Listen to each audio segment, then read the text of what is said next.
Welcome back. Today we have an extra special treat for everyone. My guest today has written 15 books. 7 have appeared on the New York Times bestseller list. 4 have reached number 1. She has founded organizations such as Center for Living, the Project Angel Food, and Peace Alliance. She is currently running for President of the United States with a campaign based on peace, justice, and love, and a ton of good policy. My friend, Marianne Williamson. Oh, wow. Thank you. What a generous introduction. I appreciate that. Well, of course, with somebody of your experience and what you've brought to the world, I'm grateful to be sitting here with you. I'm grateful to be having this conversation. I am grateful that you're running for president. I recently had heard about you, and I had looked at, just heard about some of your policy. I hadn't deep dived into it too much. I was lucky enough to go to an event about a month ago, at an intentional community, and you were giving a talk there, and I was so moved by what you had to say, and just across the board.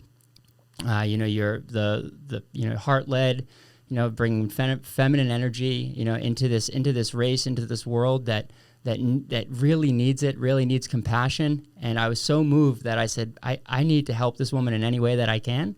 And we have some listeners on this show, which is good. And we have a beautiful event space that we're going to be doing an event with Marianne next Monday, January 15th at 7 p.m. Definitely Granite Staters, take the opportunity, have the same experience that I got to have at this intentional community about a month ago. Come and share that experience with us, because she will move you.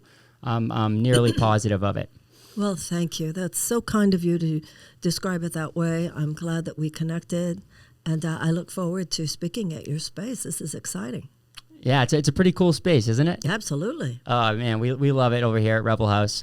And I'll tell you what, though, it seems like not everyone wants to bring love into the world, and some of this, the New Hampshire, the DNC is making it really hard for this to even take place. We're throwing in events for a primary, something that's been happening in New Hampshire for a very long time, and they're telling you that's not what we should be doing. Yeah, the DNC this year, and of course we've seen things in previous years as well that were certainly shenanigans regarding the presidential primaries. But this year they are very adamant that their role is to help reelect Joe Biden. And as a consequence, they've made it very difficult for the president's opponents in this election. At this point, namely Dean Phillips and myself. Jen Kuger is also running, but his issue has to do with getting on certain ballots, because he wasn't born here.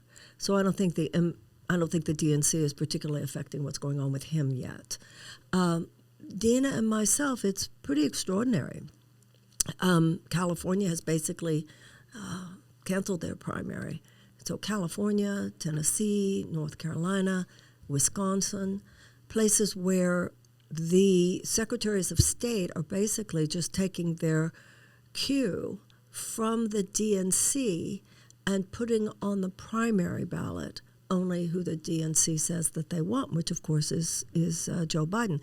Then in a state like Florida, Florida's law says, well, if it's only one person on there, we're just not even going to have the primary. So this is denying voters the opportunity to weigh in. It's not a good thing. And then, of course, what I've seen in my candidacy is this invisibilization and erasure. The mainstream TV platforms such as CNN and MSNBC just have not had me. Now, last time when I ran, I had a CNN town hall, and I was on CNN several shows. I was on MSNBC. And this year, it's really quite extraordinary. Nope, not on.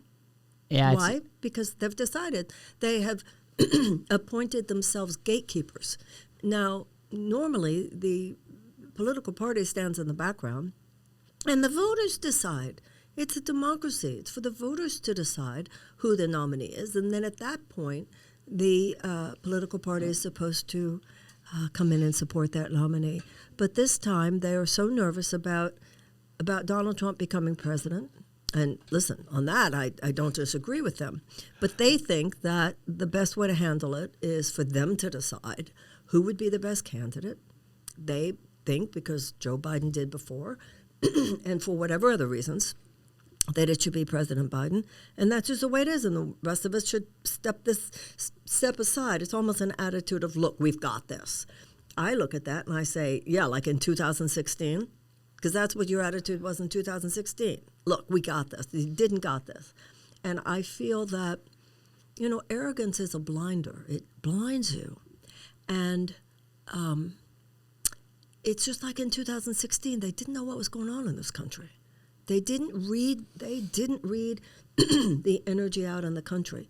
And I think the same is true right now. I don't think this race is going to be much like 2020. I think it's going to be more like 2016. And so that's where we are.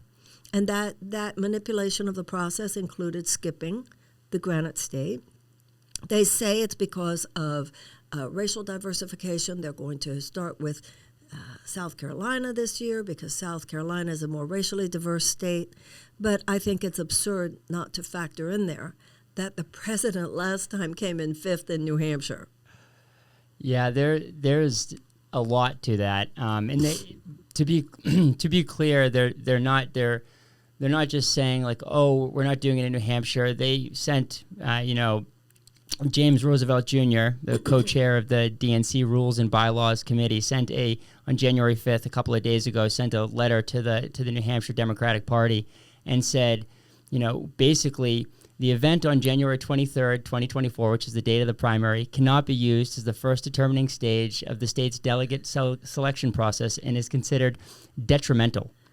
The New Hampshire Democratic Party must take steps to educate the public that January 23rd is a non-binding presidential preference event and is meaningless. And the New Hampshire Democratic Party and presidential candidates should take all steps possible not to participate. So they're telling you that you shouldn't. You want to talk about voter suppression? This is as clear as it comes. They're telling the party to what you said. What should be in the background? The party. They're telling them to go out and tell their voters that this is meaningless. This is a presidential preference event. It's not a primary. They're not going to give you any delegates for it. I think that it's illegal. I think I think that there should be some more challenge. But of course, there's not enough time for that. So I'm just when they first said that they were skipping New Hampshire, New Hampshire's state constitution says that they will be the first no matter what. So the state had gone on and said, no, we're holding a primary. So then the DNC said, well, you can do that, but you're not going to get any delegates. But I chose to come, and obviously Dean Phillips now as well. And I've always said to people, they might be able to take the delegates away from me, but they cannot take the significance of the New Hampshire primary away from you.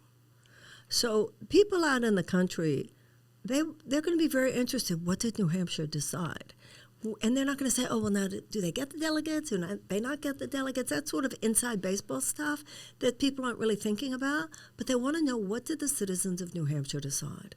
So, the DNC is not pleased with that. And then your Attorney General wrote back to the DNC and said, cease and desist, because your letter amounts to voter suppression. And I think that's true, because candidate suppression is voter suppression.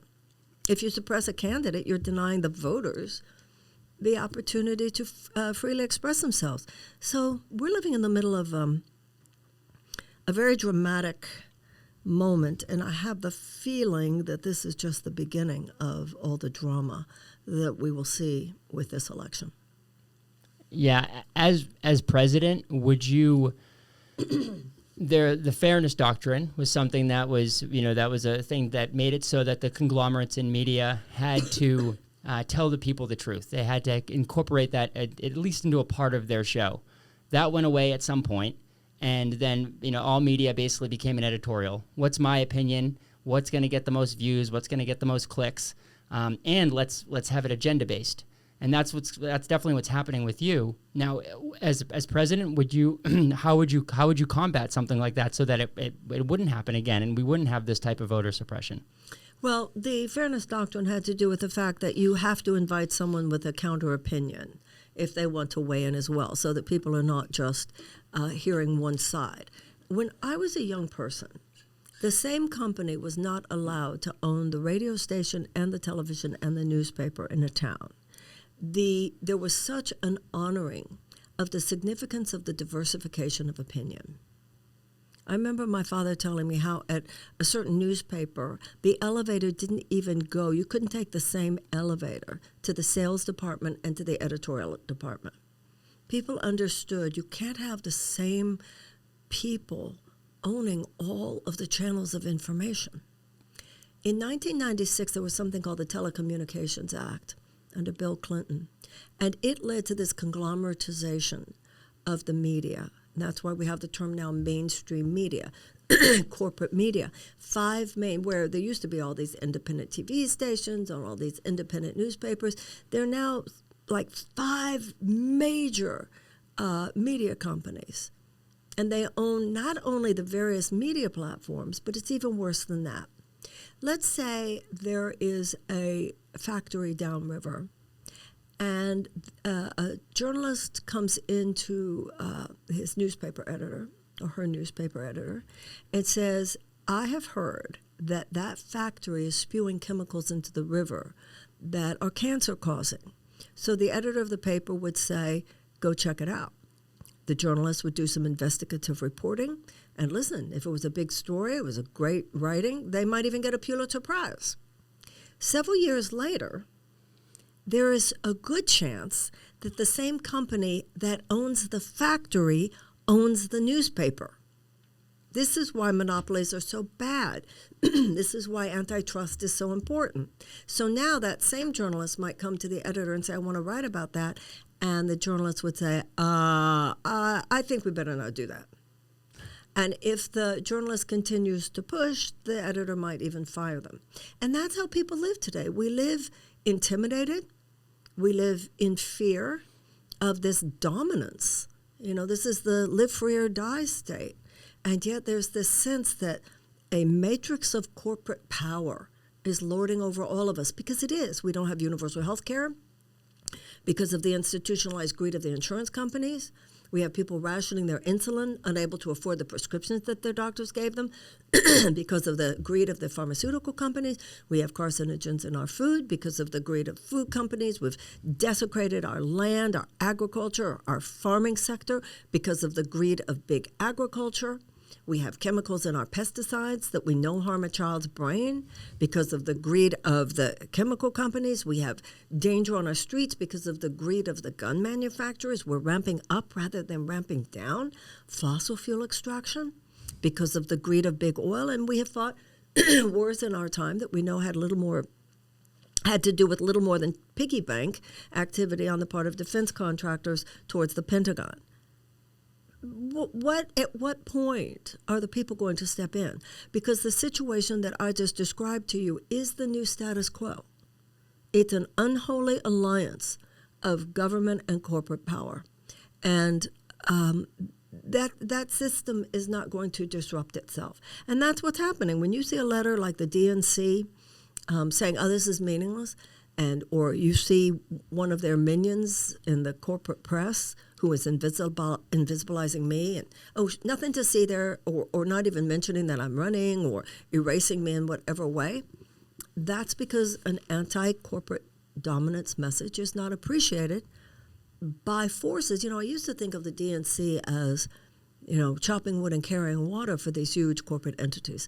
And then I realized, no, they are a huge corporate entity. It's part of that matrix. So the only thing that can override that now is the people. The only thing that can override it is the people with a kind of revolution at the ballot box. And nobody has a bigger say in that than the voters of New Hampshire. No one. No matter what they say. The people are watching. People are listening. Who wins in New Hampshire, who does well in New Hampshire, will reverberate throughout the country. I know that most of us associate the weather getting chilly with flu and cold season, but here at Dr. BeeWell, We call it bad sugar season. As Americans, we generally eat like shit. During this time of year, with the holiday and other related stresses, those horrible eating practices tend to get kicked into overdrive. We offer a solution in the form of full spectrum RSO infused raw local honey because we shouldn't be walking around eating nerd rope all day. Why not let the bees handle the heavy lifting that your sweet tooth demands? I think it's fair to say that most people know how vital strength training is for long-term health and fitness, but find it hard knowing where to start. I'm here to say that also included me, Dr. Steve.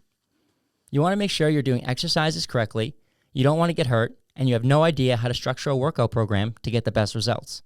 I've been there. In fact, this is where I found myself a few months ago. That's where On Target Fitness comes in. At On Target, every client gets their own custom strength program, tons of individual attention in their unique small group format, and the common sense nutrition and health coaching necessary to make a lasting lifestyle upgrade. As a new member of On Target, I'm not only seeing major changes in my body, but also my overall quality of life. In the past, I've struggled with using proper form. Well, let me tell you, whether it's Coach Joe or Coach Ryan, they've got you covered with technique. Even movement patterns as simple as walking have improved since I've started. When I was working out by myself, without a program, I was often lost and lacked the motivation to challenge myself. Not at On Target. The energy and support in the group dynamic is truly game-changing. I have so much fun every time I work out. If you're ready for lasting change, don't hesitate to schedule a complimentary strategy session at www.ontargetfit.com. During this session, you'll learn a lot, make a plan, and only move forward if it's right for your budget, schedule, and goals. I met with Coach Katie, and she was awesome. So please, if you need that giddy up back in your life, get on over to ontargetfit.com and schedule your session today. Yeah, they make it such a problem, to even do that, though. Election day is not a federal holiday. We have all this technology that's, you and I are sitting in a podcast and we're going to broadcast this to tons and tons of people, but somehow we're not able to have this, and maybe that's not the answer, but, having technology involved in voting, maybe people should be able to vote from their phones. Maybe they should, there should be practices where voting, the one true right that you are given as an American, that you can express how you feel about whatever it is, that is the basic tenet of democracy, that free press, exactly the stuff you're saying. So how do we, I know some of your campaign platforms do talk about, giving, election day as a federal holiday, and why hasn't that happened yet? Is that's just because it's a company, you say it's a country for the corporations, by the corporations, or I'm going to mess it up, but it's all about the corporations. Well, I think when the Constitution was written, Tuesday, obviously it's the first Tuesday after the first Monday in November. When the Constitution was written, Tuesday was the day when the farmers brought their food into market and all of that kind of thing. These laws are amended in time. And also I think just the way we lived as Americans, like when I was growing up, the fact that it was on a work day wasn't that big a deal. It is a big deal now, and I think that it should be a federal holiday. I also think people should be automatically registered at 18. I mean, that's easy enough to do, to automatically register someone at 18. Yeah, register that person, but that's saying that they have to take part in the democratic process. No, I think that they all should. It means that you can if you want to. You can if you want. Yeah. Okay, I love that, because that's a problem, right? Yeah. That's the registration is a problem in itself. Is they make it hard on people, that they make it difficult. Now, some countries, I think in Australia, there's a $50 fine if you don't vote. Oh. Yeah, some countries demand that you vote. See, and I don't necessarily think that we should make people vote, but why wouldn't you want to vote? That's the thing. I've never understood it. I mean, I find it's so profound, isn't it? To vote, to, like you said, it's the one thing you can do. This is my voice, and I've never understood people not wanting to participate in something that meaningful. Yeah, a lot of people have said that too. You released a beautiful video today, and there's a young lady in it saying, I'm just not going to take part in this because my vote doesn't matter. And guys, that's not true. What Marianne's saying right now is that your vote does matter, and if we together, the collective, came together and actually showed up at that's how we would make change. if we could actually get someone who's not being told that this is going to be the candidate from the DNC, and we actually got to make a choice, and we came out and listened. I would venture to guess that and sometimes it seems like more people are taking part in the democratic process, because you have people who are spewing online all the time about, whether it's the far right people, the far left people, they're always going at each other, and you think, oh, everybody's talking about politics these days. But that's really not the case. I would say that this country is probably, participating in politics the least that it ever has, at least in my lifetime, for sure. Well, there's a lot of cynicism. On one hand, cynicism is just an excuse for not helping. On the other hand, I understand why people are cynical. Let's go back to the year 2000. When people say, oh, politics doesn't matter, who you vote for doesn't matter, first of all, what happened with Al Gore and George Bush in the year 2000? If the vote had not been close, what happened would never have happened. It couldn't have. And if Gore had won instead, number one, the Iraq War would never have happened. Think of all the people who died, the thousands who died here, and some people say they believe it's up to 1 million people who died there. And also, we would have had a world-class environmentalist as president in the year 2000. Think how different the world would be today. So it's just based on almost like a willful ignorance if you say it doesn't matter. Now, when people say it doesn't matter because look what they did to Bernie and look what they did to Bernie the second time, on that I agree with you. No one knows that more than I do. I'm in the belly of that beast right now. But we can't stop. We can't stop. What they want you to do is stop. What they want you to do is throw your hands up. Say, it's not possible. That's what they want. And when you look at the great social justice movements from slavery to abolition to women's suffrage to the establishment of organized labor to the civil rights movement, those people had every reason to doubt that it could ever happen. I mean, the forces arrayed against them were so extraordinary, but they persevered and they ultimately prevailed. Today, we don't have a specific institution that is suppressing our democracy. It's an economic paradigm. It's the very idea that the short-term profits of those industries that I mentioned should somehow govern our country more than democracy, more than humanitarian values, that they should take precedence over safety and health and well-being of people and planet and animals. If that's not worth standing up for, what are you living your life for? Yeah, that's why I'm here. That's why I do I do this show, is trying to bring awareness to that.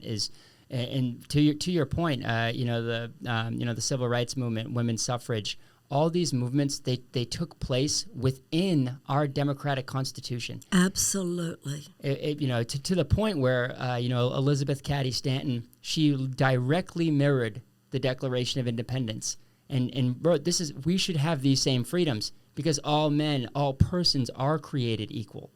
And we need to take that same energy and we need to project that on what's happening right now and say, no, we need to use this Constitution that allows us all to vote, that allows us all to be a part of this political process, and come into it with a little bit more love and understanding, and a little bit more compassion, for somebody who does disagree.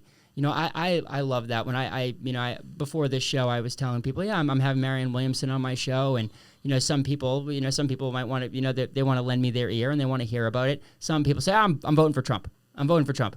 And to those people, I say, or I've already decided on Biden. And I say to those people, no, well, we should have a conversation about this. You're not even willing to have a conversation with me about this at all. That is the opposite. That is fascism. That's, that is not democracy. That's not the republic that is the United States of America. Well, I used to associate the Democratic Party with the independent thinkers among us. Now, if somebody says they're going to vote for Trump, that's just a different worldview at this point. But someone who says, I've already decided on Biden, I agree with you. This is an election. I think we owe it to ourselves and to our country to hear out the candidates. Anyway, I also think that's interesting in a Granite Stater because the president's administration has been so insulting to New Hampshire. For a New Hampshire voter to just sort of this codependent standing in line with whatever the DNC says, this is just not the Democratic Party I grew up with. That's the biggest thing that I say. It's like, you're going to vote for this guy? Guess what I've done? I'm a Massachusetts guy at heart. That's where I was born. And I've adopted New Hampshire as my home state. And you want to know what I've done since 2016, since I've moved here? I've met almost every single presidential candidate who's come through, because that's what you do in New Hampshire. It's exciting, isn't it? It's so exciting. And I don't know if it happens anywhere else it doesn't happen anywhere else. And the thing for me is I want people to see that this, there's no reason that Joe Biden shouldn't have been up there debating with you and Dean Phillips the other day. Mm-hmm. This is an incumbent president. Mm-hmm. We have 4 years of a track record to go off of here. So let's see what you can do, and let's see what you're promising into the future, and let's see what these other candidates have to say as well. The fact that that's not even happening, that Joe Biden has never showed up in New Hampshire, it's mind-boggling. When he talks about the next 4 years, all he ever says is, "Let's finish the job." Let's finish the job. Yeah, that's the extent of his platform. And that's the extent of his platform. And I heard the other day that his number one priority was abortion. Well, they feel that that's what's going to bring most people to the polls, because women are understandably angry at both parties, but particularly at the Republican Party for the Dobbs decision. So they're making a big deal about abortion because they're promising that if we get the House and the Senate, then we'll be able to codify abortion rights. Yes, and now this is a question that I have. Do you, term limits on Congress, on the Supreme Court, is this something that should happen? Because that's obviously why the Dobbs decision, the court swung right for a certain reason. And Ruth Bader Ginsburg, she was a great justice and she's great, but she was probably there too long, and that created a situation where now all there's so many women who are. And I almost talked about it like there's so many women who have to be worried. There's so many women who are going through it right now. The things that we warned could happen are actually happening. Women being told told by their doctors, you need an abortion or you'll die. And the state saying, even in that situation, you cannot give it to her. That's what the court said in Texas recently. It's just draconian. Margaret Atwood, who wrote the book A Handmaid's Tale, said, I wrote it as a warning, not a handbook. It's extraordinary. It's terrible, and this is not just a war on reproductive rights. It's a war on women. The idea that government can tell a woman what she can do. Now, don't get me wrong. I do think abortion is a moral decision, but I think it's an issue of private morality and not public morality. And I trust the moral decision making of the American woman, in consult with her own heart, her own conscience, the God of her own understanding. I just don't think government has any right to get in there and tell her what she can and cannot do. I couldn't agree more there with it's a moral decision, and it's a decision that's you have a lot of people who are on the other side of it that are saying that women were using abortion like birth control, and that is so far-fetched to me. Well, I think there are women who use abortion like birth control, but I think that these situations, and that's a moral anathema to anybody, whether you're on the left or the right. Mm-hmm. I mean, everybody gets that. There's something wrong about that, but that's not a reason to deny reproductive justice to the American woman. Yeah, I think that the ability to get an abortion and the ability to choose what you want to do with your body is the reason why women were able to, since Elizabeth Cady Stanton, exactly right. They've been growing, and it's why the wage gap has decreased, and they've been able to have, get into powerful positions. We haven't gotten a woman president yet, we haven't crossed that bridge yet, but we're hoping to, and it makes it so much harder. To even have that hanging over your head. It's this. Guess what? 2 people participate in sex. two people participate in sex, and for that, it's always just going to rely on the woman and the woman's body, because that's the way that it works. She's the one who gives birth, and so that having to fall on her or on that person, and not having the ability to know whether they're going to be able to safely do what they want with their body. It's horrible. Just the idea, the same forces that talk about judicial overreach and governmental overreach and government shouldn't be on our backs, those are the same forces that have no problem with the government dominating that kind of a decision in a woman's life. There's a lot of hypocrisy there. Yeah, there's a ton of hypocrisy. Now, just back to the disenfranchised, you being disenfranchised and not being suppressed. I've seen a few other candidates who I got to personally shake their hands when they were coming up here over the last couple of years, and like the money is a big problem. The money is a huge problem, and why certain candidates are able to get on certain ballots, and like it's guess what? I'm a 33-year-old male, and I would love to run for president someday. But I don't even think of that as a possibility in my head, because I know how much money it takes, and I know the power that goes, and that's a horrible thing that you have. So, I mean, I've always felt that way since I was 12 years old. So to have that hanging over people's head is, it shouldn't be the case. It's even worse than you probably think. The situation is designed so that only those with a tremendous amount of money, or access to those who have a tremendous amount of money, can get anywhere near the pinnacles of power. Getting on the ballots. New York, for instance, $220,000. New Hampshire's cool. New Hampshire's just $1,000 and a trip to the State House and a very nice ritual in the Secretary of State's office. New Hampshire has it right. Mississippi the other day, it was supposed to be $5,000. Oops, we made it $25,000. It's obscene. It's obscene. And then, you have something like the president did an ad buy a few weeks ago in Pennsylvania, I think, $25 million for the weekend. For the weekend, $25 million. Yeah. Yeah. Now that's not even something that most candidates in your place would be even able to raise. Or even candidates who come from powerful families like Robert Kennedy. He's raising a ton of money, but I don't think that he's raised 25. And I'm not sure. He's got supposedly $15 million, and his entire $15 million would go on getting on the ballots, because he's an independent, and it's much harder to get on the ballot as an independent. The point is, it just leaves out regular people. Right. And so when you said most people wouldn't be able to, I would think most of the people who do. I know Vivek Ramaswamy is personally very wealthy. My opponent, Dean Phillips, is. The Koch brothers gave $10 million to Nikki Haley. We know about Trump when it comes to money. I know there was a tremendous super PAC behind Ron DeSantis. I don't know if it's still there. Now, me, given what I'm saying, you understand, corporate forces aren't exactly lined up to donate to my campaign, and nor would that's not something that would happen, that we would even accept anything like that. But it's so outrageous. Of course, it wouldn't happen. It's very hard for someone with a message of repudiating corporate overreach. You ask yourself, you say, well, why is it that more public policy doesn't exist that actually serves the average person? But then you realize, because the average person isn't making the laws. Right.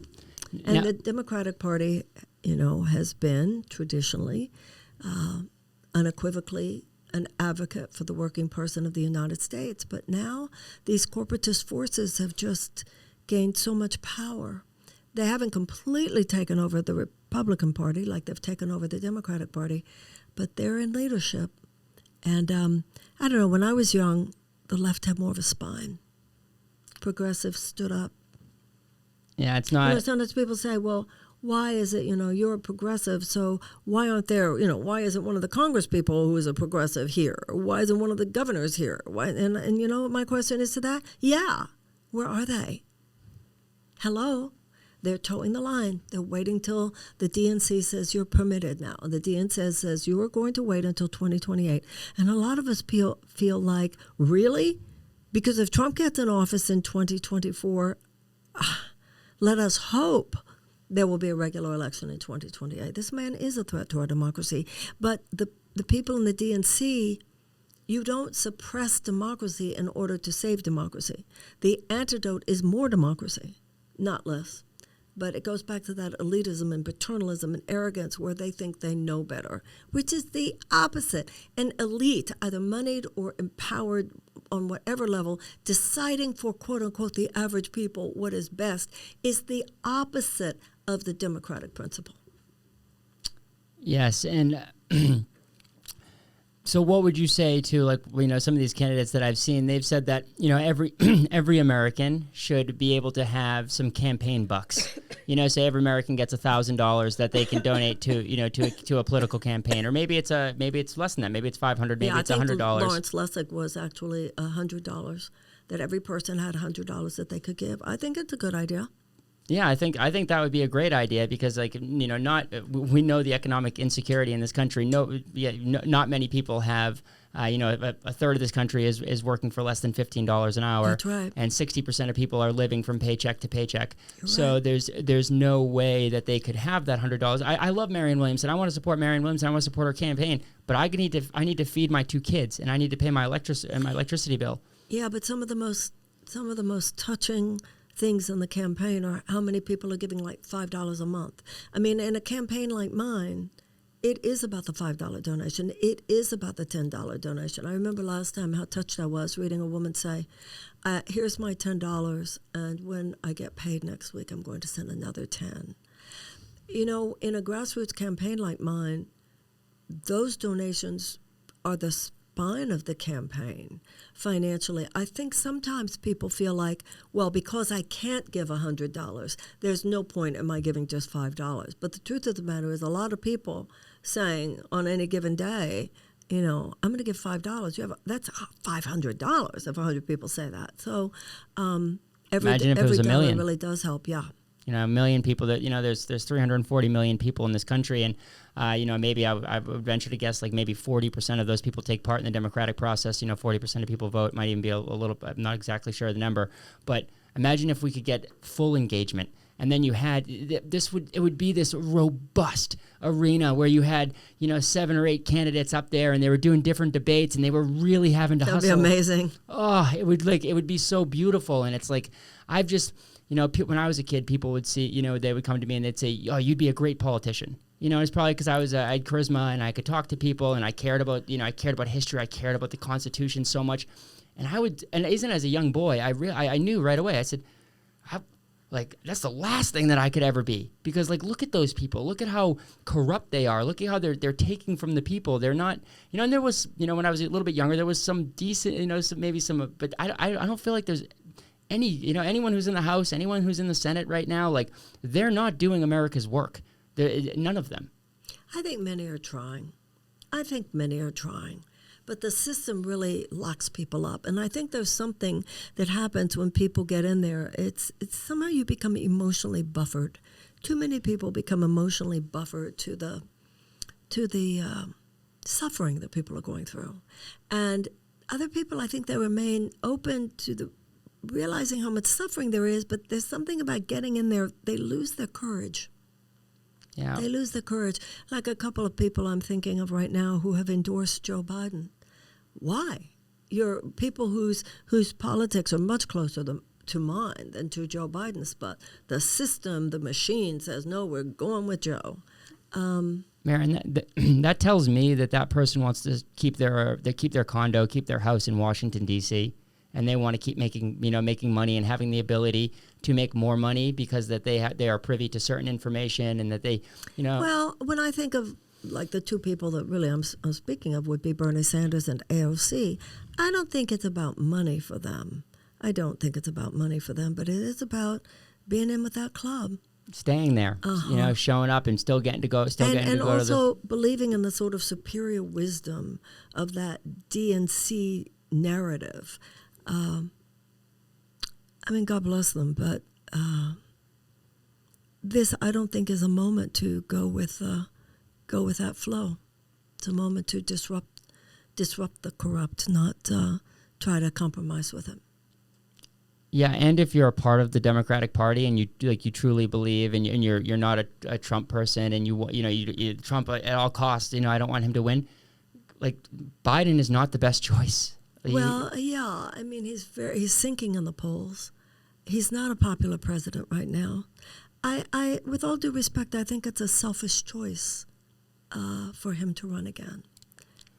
I think it's very selfish, and can I ask you what you, because he's out there toting that this is in all of his constituents or people who support him are talking about how good how good the last 4 years have been, and how what have you thought of his presidency? Well, first of all, I want to give him credit for defeating Trump. That's a big deal. So thank you, Mr. President. And he indicated at the time that he saw himself as a sort of stopgap, and that's what we all thought, that it would be a one-term presidency, and then he would hand the baton to someone else. The president does what corporate Democrats do. He does want to eliminate the stress of people. So people are living within the confines of a very unjust economic system. And I think that the president would like to make it easier for people. I want to end the injustice. Because President Biden is one of those who, I will help you, but only to the point where it does not challenge the bottom line of my corporate donors. That's why he'll expand Obamacare, but he won't go full on with Medicare for all. Or he will say, "Oh, sure, I'll give you $10,000 off of your student loans," As opposed to using the Higher Education Act to just eradicate the whole thing. And franchise young people, make them be able to go buy a home and be able to live the American dream. That's not a reality for most people who got a higher education degree. Also, he says that he's the climate president, and he has put some very decent investments in green energy in the Inflation Reduction Act. But it's like a purse thief. Look here so you don't look there. So he has also given more oil drilling permits than even Donald Trump did. And he is, the Willow Project, the $8 billion ConocoPhillips oil extraction project on the North Slopes of Alaska, and now recently the LNG project in Alaska. So I think that for those of us ready to just turn around, just turn the ship around, economic U-turn, turning the whole thing away from the direction of the iceberg, we need a much more fundamental change. We need an economic Bill of Rights. We need universal health care, tuition-free college and tech school, eradicate the college loan debt, subsidize child care, paid family leave, guaranteed sick pay, guaranteed living wage. All those things are considered moderate positions in every other advanced democracy. Let's wage peace. Let's have a Department of Peace. Let's have a Department of Children and Youth. Let's end America's drug war. Those, to me, are inspiring visions. They speak to the opportunity for people to repair their lives. People's lives are falling apart in this country. People's lives are falling apart. What this $50 trillion transfer of wealth did, like you were mentioning yourself, the majority cannot absorb a $500 unexpected expenditure. The majority live paycheck to paycheck. We have 39% of Americans who say that they regularly skip meals to pay for their rent. That is outrageous. But if we keep voting for the status quo, even if it's the better version, you could say, well, any Democrat is better than them. Yeah, but at this point, that's such a low bar. At some point, something has to give, and I'm really curious about that. I keep wondering, in my head, how bad can it get? Oh, it can get really bad. And we're here, right? We're here already. We're seeing it. There's so much destruction. There's so much chaos. There's so much gun violence. There's so much, there's so many children who are emotionally and physically have so much trauma and abuse in their lives that they're how are we going to be able to get those? We have children who are traumatized before preschool. We have elementary school kids who are on suicide watch. In public schools throughout the United States, we have trauma rooms. So you're right. We have to ask ourselves, what is going on in this country? That childhood is such a trauma for millions of American children. That's why I want a Department of Children and Youth. We have to start all the way in early childhood. We can't, 90% of a child's brain is developed in the first 5 years. So we have to start dealing with the needs of our children long before they ever get to even preschool. What would that look like, the Department of Children and Youth? I want to convene the greatest experts in this country on the subject of early childhood. That would have everything to do with diet, in utero even. It would have to do with maternal health. It would have to do with paid family leave. It would have to do with everything we can do to increase the probability that a small child in those first 5 years of life, definitely those first 10 years of life, have the opportunity to thrive. Right now, we have millions of American children who go to schools where they don't even have the adequate school supplies with which to teach a child to read. And if the child cannot learn to read by the age of 10, chances of high school graduation are drastically increased and chances of incarceration are drastically decreased. This is unacceptable to me and would be unacceptable to me as president.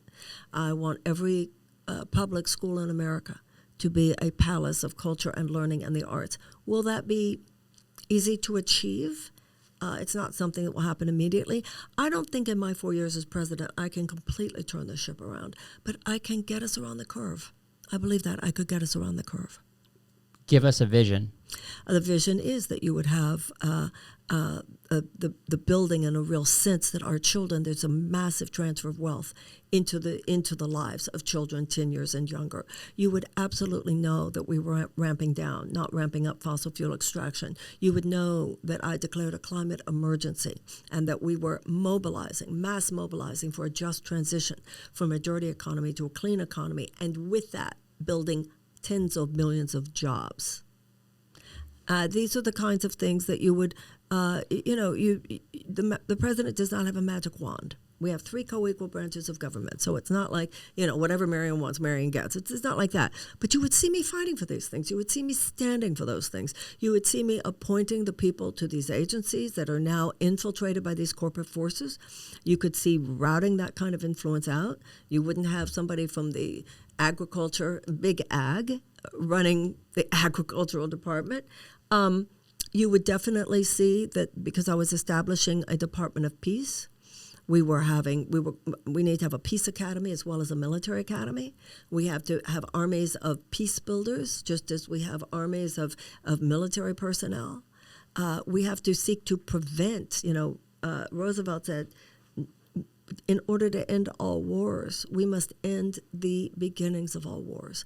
And wars begin with large groups of desperate people. And large groups of desperate people become a petri dish out of which all manner of dysfunction, societal and individual, is almost inevitable, including ideological capture by genuinely psychotic forces. That's true whether it's a city of the United States and a corner of a city where people go into gangs, or a corner of the world where people get involved with terrorist organizations. Human desperation drives people to do strange things and sometimes terrible things. Yeah, I think that having focus on the children and like you said, this would be my policy if I was president for everything. It would I'm not the smartest guy in the world. I can be a leader and I can help execute a vision here, but I want to get these smartest people in the room who have differing opinions that come from the left, that come from the right. Let's put them in a room and let's figure it out. It's literally that simple. Like we have, people say that we're, one thing that's always argued against that versus the other advanced democracies in the world, we're too big. Well, that's just ridiculous. They say, for instance, that we don't have universal health care because it's complicated. Actually, we don't have universal health care because it's corrupt. We have Medicare, so we know we can do it. All we're talking about is Medicare for all.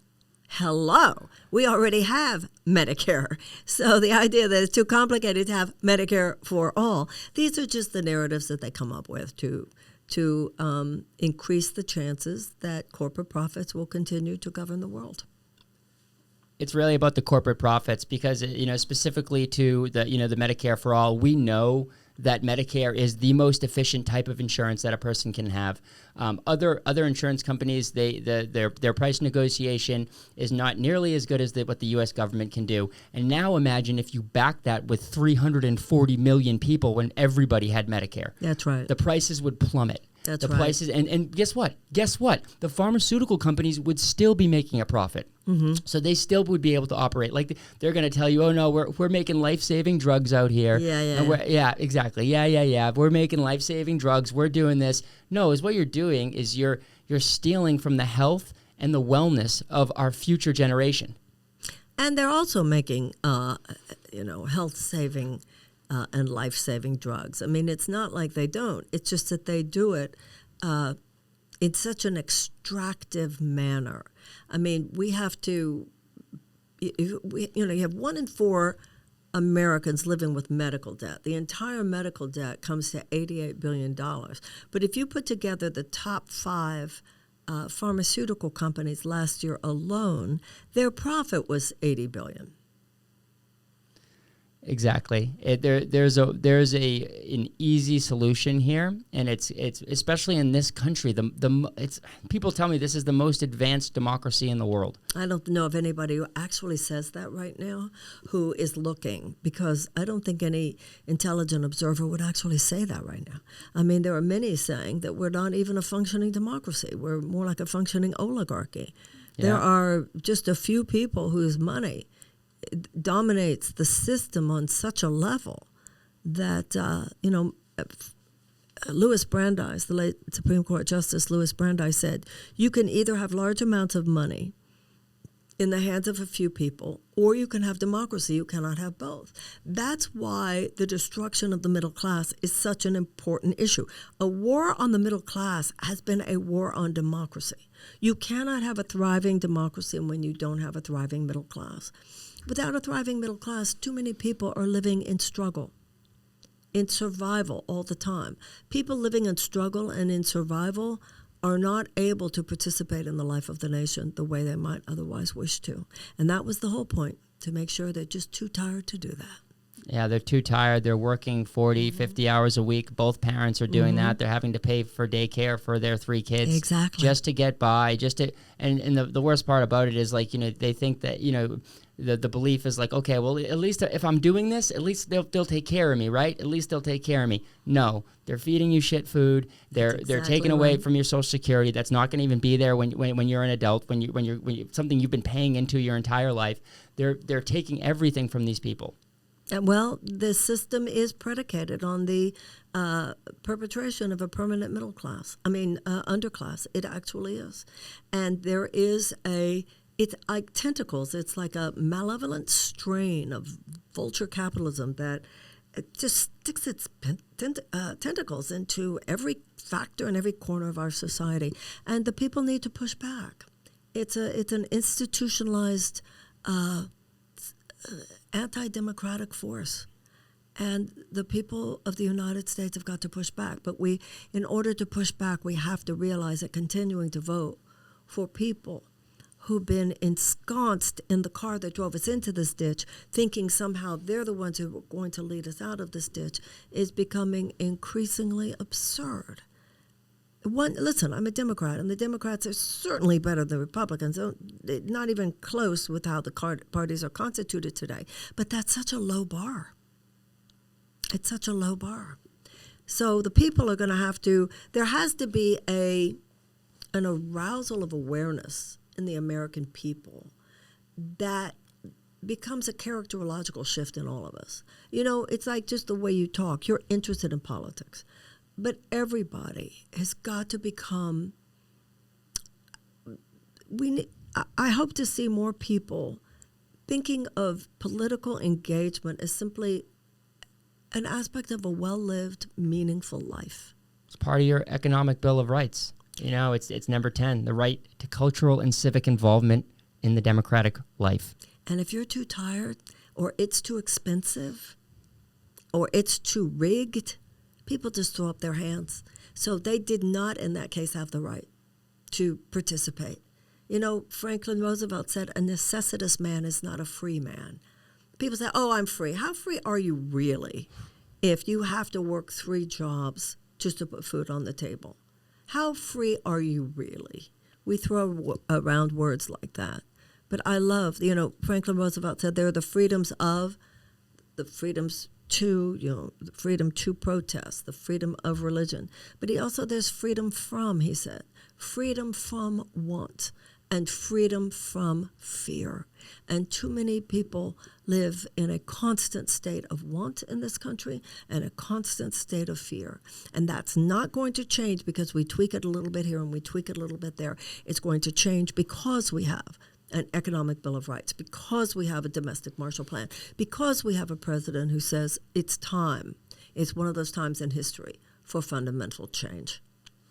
It's really sad that you listen to you listen to Joe Biden or you listen to Donald Trump, and these speeches are directly you're quoting FDR. And that I believe that speech came from when he was on his reelection campaign somewhere in Philadelphia, and that is just that alone, him being able to talk about the economic bill of rights and how the people are disenfranchised, and just that alone, Joe Biden's not talking about that. He's only talking about an agenda-driven message, how Trump is the fascist, and we need to get the white. He made a speech the other day in South Carolina, where he won last, and where they're taking the primary too, and he just wanted to talk about white supremacy, and he wanted to talk about how it's the biggest evil, and we need to root out that poison, and he's obviously just doing that because of the Trump supporters and the Trump base. And it's instead of saying prophetic, profound things like leaders of this country, like FDR, like Dwight D. Eisenhower, like John F. Kennedy.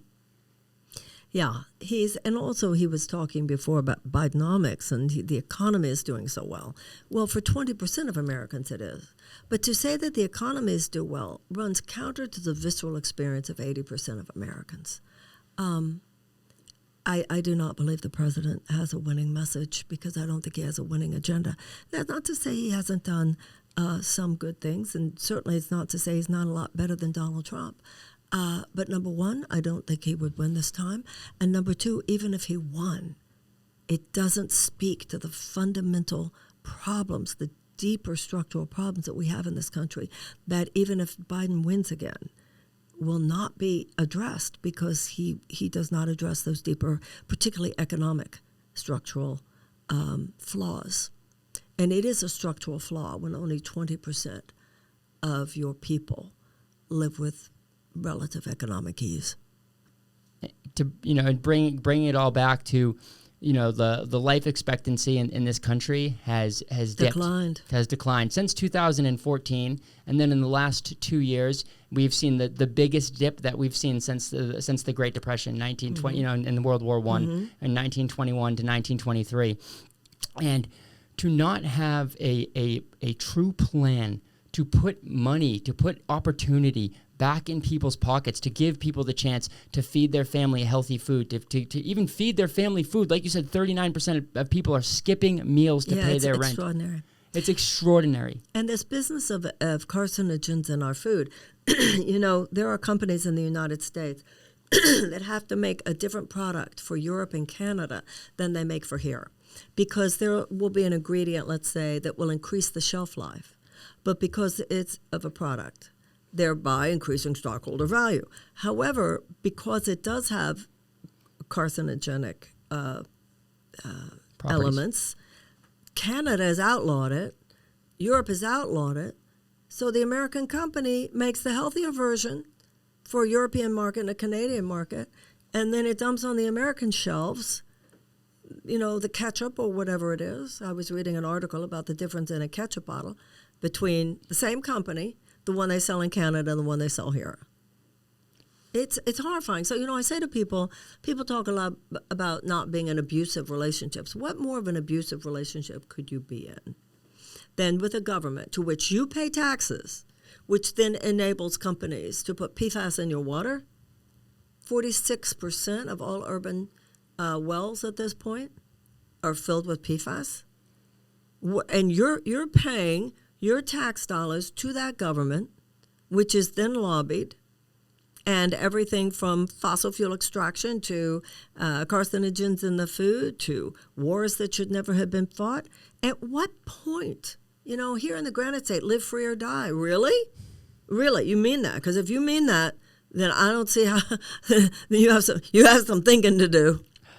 Yeah, and I think it can only come back from the people, and it can only. and only was ever designed to. And we, the people, should never have taken our eye on the ball.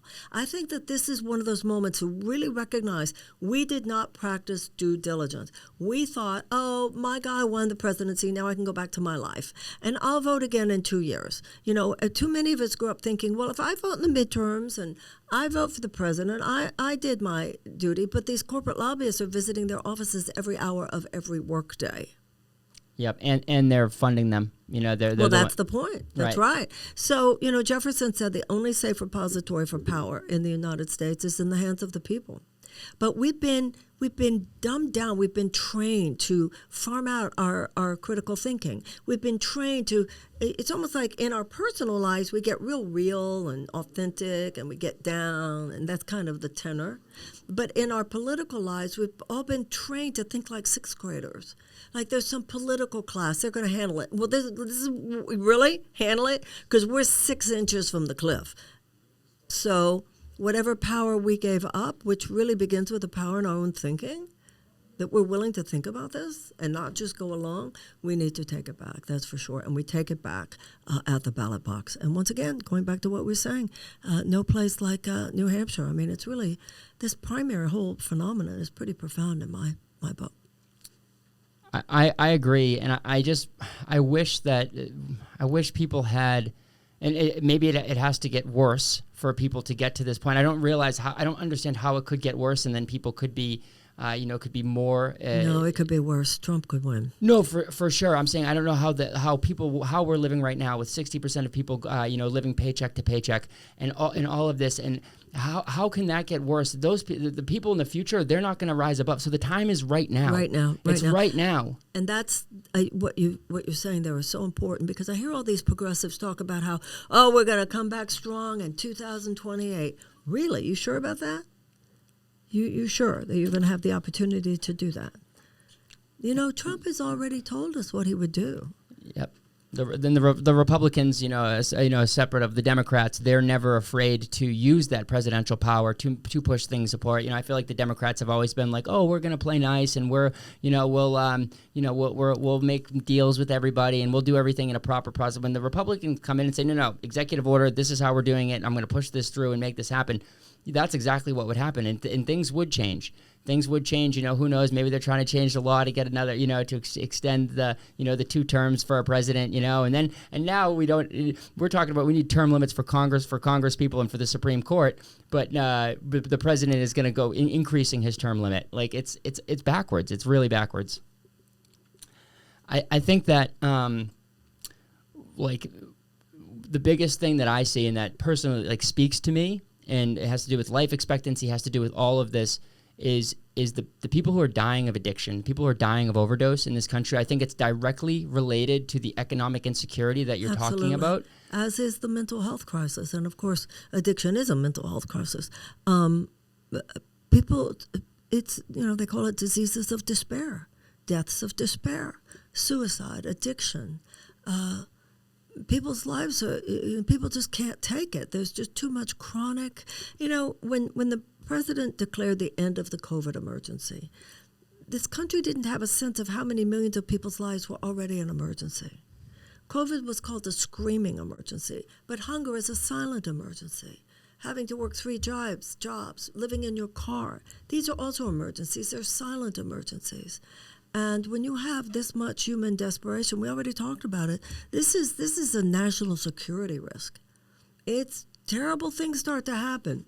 It's just unsustainable. And we have a political elite that just turns its eyes. And you know why? It's for the worst of reasons. They're probably not going to vote anyway. Just completely not cared about at all. These are people who we'd rather let them throw away people. We'd rather let them die because they're not going to vote for us. They're not going to help us out at all. So we'd rather let them die. And what you want to know, it's actually worse than that. It's not that we're going to let them die. We're going to, on the way out till their death, we're going to extract every single thing from them possible.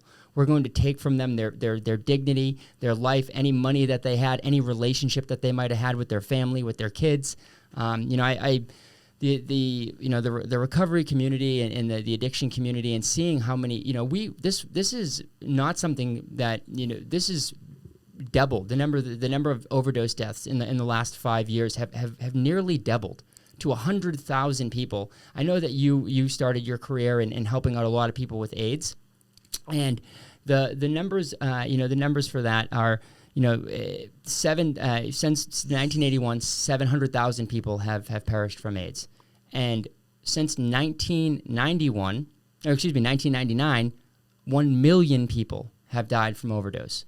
This is an epidemic, and it's not getting better, it's getting worse. So like with the AIDS epidemic, we figured it out and we started to treat people and it got better. We're not having as many people die now, where we have we have a lot of education out there.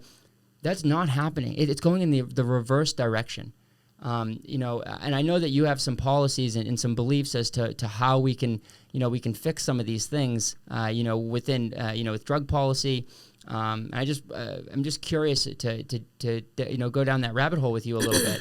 I think we should end America's war on drugs. It was initiated in 1971 by President Richard Nixon, and he said that drugs were America's public enemy number one, and he knew that it wasn't. It was all a ruse, really, and an indirect attack on black communities as well. We have spent $1 trillion since 1971. Clearly, we have not made the issues involved in drug addiction better. It has only exacerbated the problem. When I was in college, we had 300,000 people in prison. Today, we have 2.3 million, and 46% of all federal offenders are nonviolent drug offenders. They should be home with their children. Now, for the $100 billion that we spend a year on the drug war, we could have, for a fraction of that, a world-class network of recovery options. We shouldn't be throwing drug addicts in jail. We should be helping them get sober. That's what they do in countries like Portugal. They see drug addiction as a public health issue, not as a criminal issue. A lot of times presidents have a drug czar. I want a recovery czar. I want recovery I want to help bring it into the mainstream political ethers. And all public policy, to me, should help people thrive. That should be the core. How does this help people thrive? Not just how does this make more money for some huge behemoth corporate giant. How does it help people thrive? How does it help people spread their wings? How does it? Because to me, that's what inalienable rights of life, liberty, and the pursuit of happiness today. In that language today would be self-actualization. And the Declaration of Independence says it's the role of government to secure those rights, not diminish those rights, chip away at those rights, exploit those rights, thwart those rights, to secure those rights. And it said that if government's not doing that job, it's the right of the people to alter it or to abandon it. Or to abolish it, which I don't think, of course, that we should do. So when it comes to drug addiction, I also, something else I want to say about that, this will help us at the southern border. Because ending America's drug war will take power away from drug cartels. It will take away a lot of their black market. And it will also free us. It will free our bandwidth and our resources to go after the one we really do need to go after, and that's fentanyl. Yeah, fentanyl has been the reason for that increase, in those increase in deaths. Yeah, fentanyl is an absolute. It's the devil. It is to say. We just got to say it. And the other thing is that it's all opiates. Fentanyl makes it worse because it's quicker and it's a lot more powerful. But heroin was bad, and Purdue Pharma was really bad for the way that they did OxyContin, and all of that. And I'll say to you that and listeners, please hear this: a recovery czar, that's a giddy up. That's what we need in this country. And when you get elected to the presidency, have the recovery czar. Maybe I'm not that experienced to do that yet, but I'd like to have a part in that office, in that recovery office. You're hired. Okay, giddy up, because there is so many people who just need a little bit of love. That's right. They just need a little bit of love, and to let them know that, hey, it's because of despair, and it's not necessarily because of despair that was created by them. It's a situation, a system that they were born into. that perpetuated this. And sure, sometimes there is definitely some personal responsibility that goes along with it. But we need to teach these people to take that responsibility back so that they can heal. You were talking about my work as an AIDS activist. When my career began, and throughout my career, I had a lot of experience with people whose lives were in crisis. But the crisis was the exception. It didn't seem to be the rule. Today, in so many people's lives, a state of crisis is the rule, not the exception. In America today, it's like a rule, not the exception. And I began to see how many times the crises that people were going through is due to bad public policy. The problem, too, it lies in the fact that we aren't able to treat these people, and we need treatment centers all over the country. We need access to new medicine. I saw your plan, for cannabis and for psilocybin specifically, and I think that that's great. You plan to, I will say it's great. I think that you had mentioned rescheduling at first is what you would do to get in right away. Well, with marijuana, you just take it off a Schedule I drug. You make it not a Schedule I drug immediately, and you let out everyone in prison who is there. Exactly. On a marijuana-related charge, and you expunge those records. I love it. And I think that, just a complete descheduling.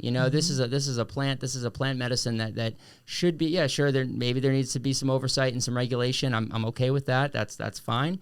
But this has been something that people have been sharing and have been giving each other for millennia, and they've been helping. And the psychedelic movement that's happening currently, and what we're seeing, the Rick study, Doblin and all those guys, Michael Pollan, and now the work that they're doing with veterans coming back.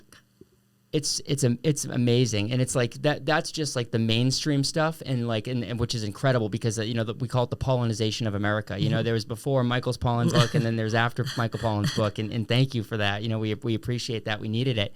But the communities that I'm a part of, you're talking about veterans, and I have seen this in real time so many times. A person who has such deep PTSD because they have gone and fought for our country, and they've had to do horrific things that human beings shouldn't be doing to other human beings, and then they don't think they're going to heal. They can't sleep. They're angry to their family. They're horrible to everyone who loves them. They have these experiences. They integrate on these experiences, and we're talking healing. We're talking, an SSRI, is maybe going to give somebody, and this is to be debated, will maybe give somebody some relief because of some numbing that's going on and getting them away from to feel their emotions. No. We need to go. The only way is through. That's a huge tenet on this show, is the only way is through. Well, your campaign, you're going through it right now, and these people, who have fought for our country and have any type of trauma that you can heal. You can heal with this medicine, this natural medicine, and I think that having people in place that are properly educated to facilitate this for people that have been already doing it for years, empowering them to come on. Currently, in the 2 states where psilocybin has been made legal and has been made accessible to people, in Colorado and Oregon, you are in Oregon specifically, to get access to this, 1 gram of psilocybin cost $3,500. $3,500. Something that I know for a fact can be produced for under 30 cents and could be done safely all over the world. But and this is honestly happening. $3,500, and we're talking about we're out here healing people, and you want to know who's behind it? Of course, a big pack. It's wild. I had no idea of that. Yeah, and I'll definitely send you some information on it after the show. But they've taken this thing that could be really beautiful, and there's a lot of nerves going on about it right now in the communities who are trying, because now you've got it in the medical model, which I agree with the medical model. We need that as well. You should be able to go and take it with your friends in a community and people who have been new age shamans. You should be able to do that 100%. But they're also someone like my dad. He's probably not going to go to the shaman's house. He might need to go to the medical model. He might need to go to sit in and put on some eye covers and sit there and have somebody guide him through his experience. It shouldn't cost $3,500. That's just ridiculous. There's so many people who are to set these things up and to do this, and there's plenty of places that, you know, in Massachusetts, there's you know, in Maine, there's different coalitions that are decriminalizing at the, you know, at the local level, you know, local jurisdictions through towns, and they're making it the lowest priority. Shout out to Bay Staters for Natural Medicine in Massachusetts. They're doing a great job, and they are you know, they're decriminalizing it. And this is a great way forward, because this is going to show that this is such a safe and effective treatment that could, you want to talk about people getting healed, and want to talk about, you know, being able to participate in the political process and integrating their trauma. This is a great step. I agree with you. Well, thank you, because I know that a lot of you know, Joe Biden, you know, no, they don't even want to talk about cannabis. You know, they never mind, well, psilocybin. He's saying he's approaching on the marijuana, but it's, you know, get it done, Joe, or stop talking about it. Get it done, Joe, or stop talking about it. You know, come on. Just to hit one more point on it, you know, like, you know, when I was reading through some of your stuff and some of your policy, you know, John Ehrlichman, who was, you know, an advisor to Richard Nixon, he literally said, and this was years after he died, and something, it was from an interview, but, you know, why would this person lie? You know, he came out and said that the marijuana was for the hippies, heroin was for the black people, and then once we gave them to these groups of people, we could go in, we could vilify them, we could show up at their houses, we could break up anything that we wanted to do, and we knew that the drugs were never a problem. The drugs weren't causing the gang violence. The drugs weren't no, that already happened. We already created that situation years and years ago, and maybe it was called slavery. Maybe it was, you know, all of these things that need to be addressed that just never were addressed, and there's just so much trauma within our society, and just we don't need another president who's not going to address that. No, it's the way the political system, the current political system, stays back in the 20th century somewhere. This is the 21st century. And, you know, it's funny sometimes when I feel like they will say, I'm fringe. No, you're fringe. You're not having the conversation that everybody else is having now. And even what you're saying, psychedelics, ayahuasca, this is now normal mainstream conversation. And for good reason, too. And it's legitimate. And like you said, we're seeing other drugs that pharmaceuticals are given for people in times of distress that may not be doing a fraction of the fundamental repair of somebody's psyche that some of these psychedelics might do. And like you said, the medical model is important, you know. These things should be done responsibly and moderately and all of that. But to not have it part of the conversation, I find very unwise. And look at all them. I mean, that was my generation. So you don't have to convince somebody my age of this stuff. I mean, we know. That's a giddy up. So I want to touch on one thing, and this is we're getting to the end of the show here, and this is a tough topic for a lot of people, and I've listened to your response, and I resonate with it, very much so, and I want you to be able to say it to my listeners and to anybody who'll be listening to this podcast. But currently the United States is involved in a couple of wars. We're involved in the Russia-Ukraine war, and we're involved in the Israel-Gaza war. And I just I believe that you have a beautiful stance on this, and please go to Marianne's website, marianne2024.com, and go to her issues. Like I've never seen a presidential candidate spell out the way that you've spelled out your policy, the in-depthness. It's incredible. So I watch the video, guys. Watch the video on Marianne's website. About what's going on with these wars. But I want you as a person who has obviously came from this country. There was immigration that happened there, and you have a background. You are a Jewish woman, and there's all these conflicts in the world. And I just want you to be able to tell our listeners how you feel about what's going on and how you would solve these problems. Well, the president had a lot of moral clarity on October 7th, and I appreciated it. But he needs to have the same moral clarity about the war going on in Gaza now. The death of a Palestinian child is equal in horror to the death of an Israeli child, and our primary alliance needs to be with humanity itself.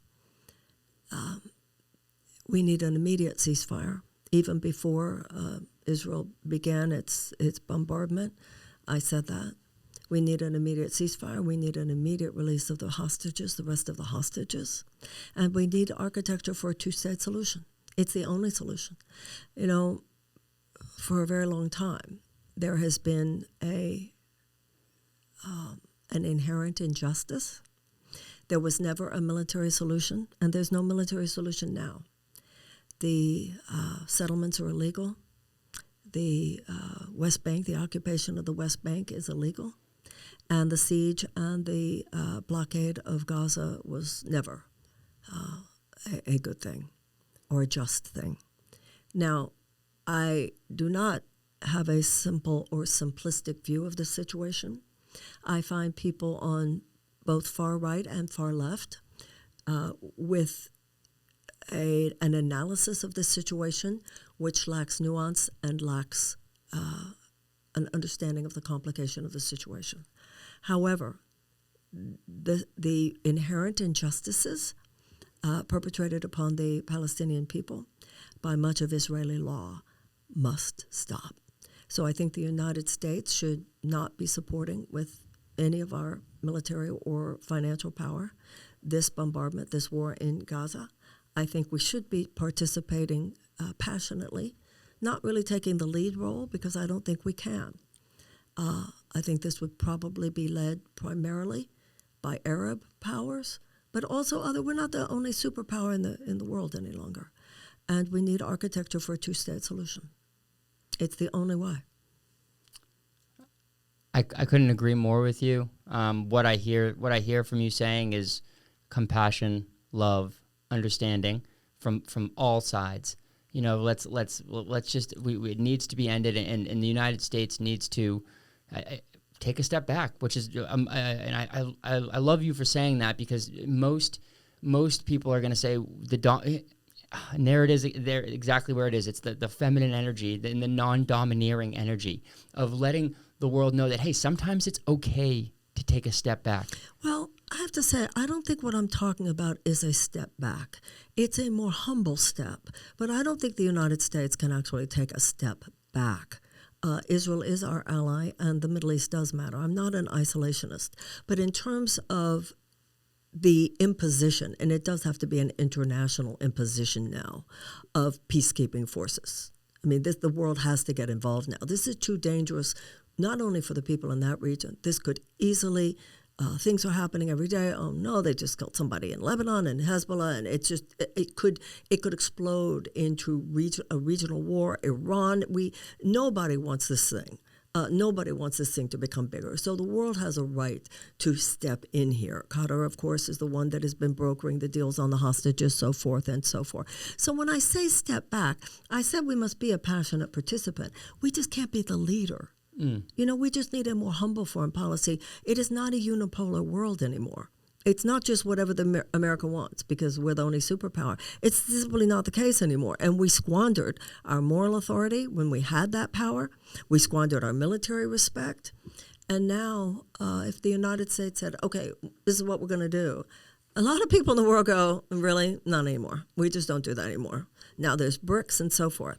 So everyone from China to Brazil to India to Arab powers to European powers to the United States, all of us now have a stake and a reason for a new international consortium, not only in regards to the Middle East, but in regards to the century ahead of us. We need to move from an adversarial model to a collaborative model. You know, a lot of people a few years ago said, well, you know, capitalism will actually help us and we'll all be competitors and people who are economic competitors won't want to go to war against each other. Well, not necessarily true at all. So we need to imagine a world without war in 100 years and reverse engineer from there. And we need to take a nation like China. We need to hold it in our minds. We need to collaborate. We need to be collaborators on AI. We need to be collaborators on climate change. We need to be collaborators on non-proliferation. So I think all over the world now, in Africa and China, Asia, Latin America, the United States, Europe, young people are growing up. New sensibilities are arising. But we have to let them be born. And we have to let them unfold. And what I've seen in the political system here in the United States, this is where you have too many octogenarians in power. Those who represent an old model of power are trying to suppress the birth processes of the new. This is why I have such a problem with the college loan debts. You should be setting your young people up to win, not cutting them off at the knees. And so there is new life. There's always new life trying to come forth. That's an attribute of the universe. But there are forces that resist the kinds of change that represent a next chapter. I always say that at my lectures. I say, I don't want to go to Washington and fight for you. That to me is such an old paradigm. I want to go to Washington and fight for you. That's not my idea of a healthy 4 years. I want to go to Washington and co-create with you a new chapter of American history. And the forces I would have to be dealing with in Washington, you'd have to be dealing with in Concord. And the only way any of this kind of fundamental reversal of an amoral/immoral system is going to occur is if all of us take on political engagement as simply a layer of a well-lived, meaningful life. So this is huge what's happening. It's huge what's happening out there, and it's huge what's happening in here. And it's obviously got to be an outside-inside approach. Outside, the reinvigoration of the labor movement is extraordinary. The cultural changes, such as people like yourself are doing here, are very important. But we can't leave out electoral politics. We can't leave it out. I'm not saying it's the be-all and end-all of societal change, but we can't get there without it either. Everybody, it's an all-hands-on-deck type of moment. Every corner of the society has to wake up and go, wow, how do I create the alternative? How do we create the alternative? As a podcast, as a book, as an intentional community, as a conscious business, as a place of spirituality. How does it relate to drugs? How does it relate to food? How does it relate to the body? How does it relate to healing? How does it relate to business? And how does it relate to politics? There's simply no sector of society that isn't kind of just, you feel the rumbling of earthquake, and it's going to break one way or the other. It's either going to break in the direction of greater democracy, greater enlightenment, greater justice, or it's going to break in the direction of chaos, authoritarianism, what could be neo-fascism. We should not kid ourselves. And this is not, we must not tarry. This is not something where we have a lot of time to think about it. And that's why I really appreciate you having me on, because to see this in New Hampshire, it's different than if we were having this conversation in New York. Because New York's not going to determine the conversation. New Hampshire is. So it's we're certainly not living in boring times. We're living in the midst of a maelstrom of both great peril and great possibility. And it's also very exciting. It's exhilarating.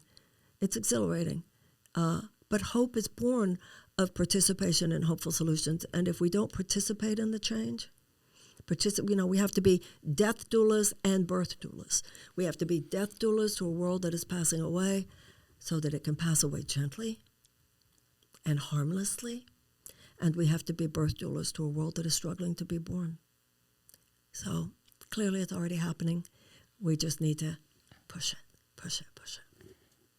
It's funny. I was going to ask you if there was going to need to be a consciousness shift in the United States for someone like you to be elected, and what you just told me is that it's already happening, and I feel it. I feel it every day when I do this. I feel it every day when I'm interacting with businesses that are ethically and have a moral vision and are trying to participate and make this world a better place and trying to make it to this this beautiful place that could be.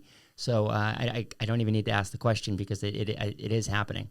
Well, I think we get too enamored with the concept of the majority. The majority didn't wake up one day and say, let's free the slaves. The majority didn't wake up one day and say, let's give women the right to vote. The majority didn't wake up one day and say, let's desegregate the South. It's never the majority that starts the change. That's not what the trim tab is. It's that 100th monkey. It's that just enough, right? That consensus of just enough people. And I believe we do have. It's never a majority that begins a change. It's enough people that form enough of a vertical shift. So if you just are trying to change things on the horizontal, then you're always tempted to dumb down your message to get more people to agree with you. But we need to stand strong on the message we believe in, and that creates conviction, and conviction is a force multiplier. That's the problem in the world today. Those who hate have conviction, and those who love aren't displaying enough conviction.